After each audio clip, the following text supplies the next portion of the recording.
What if I told you the Galaxy S26 Ultra just showed up in another hands-on video? And this might be the clearest look yet at Samsung's final design direction? Because that's exactly what just happened. A new leaked hands-on video is making the rounds, and this time, we're not looking at renders or 360-degree animations. We're looking at the phone in someone's hand. Real lighting, real reflections, real perspective, and the first thing you notice? The finish. The device appears in a matte silver, almost white, color that reflects light softly instead of aggressively. No glossy shine, no fingerprint magnet vibes, just a smooth, premium surface that looks clean and understated. There's no flashy branding, no wild textures, just a subtle Samsung logo resting near the bottom, minimal, mature, confident. But then your eyes move to the cameras. And this is where the real change is. Samsung has introduced a vertical,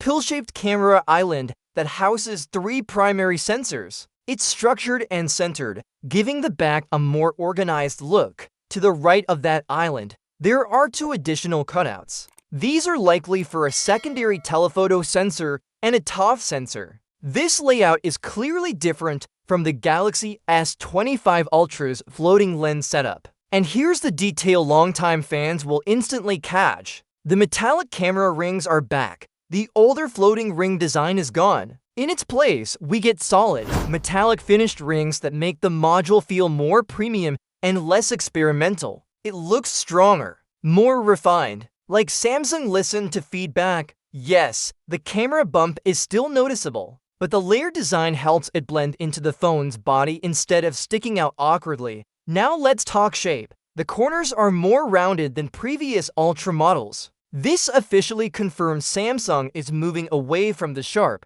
boxy Ultra identity that started years ago. The flat side frame is visible in the hands-on shots, and surprisingly, the phone doesn't look bulky. It actually appears comfortable to hold, balanced, slim enough to feel modern, but solid enough to feel flagship. And that's the overall theme here. Samsung isn't trying to shock anyone. They're refining, polishing, cleaning things up. This Galaxy S26 Ultra looks more mature, more premium, more focused, but there's one important thing to remember. What we're seeing is most likely a dummy unit. That means no working internals, no final software, just the physical shell used for early previews and accessory testing. Still, historically, dummy units this close to launch are extremely accurate to the final design. And as we get closer to the official unveiling, real retail devices usually start leaking too, so this is probably just the beginning. Now the big question is this: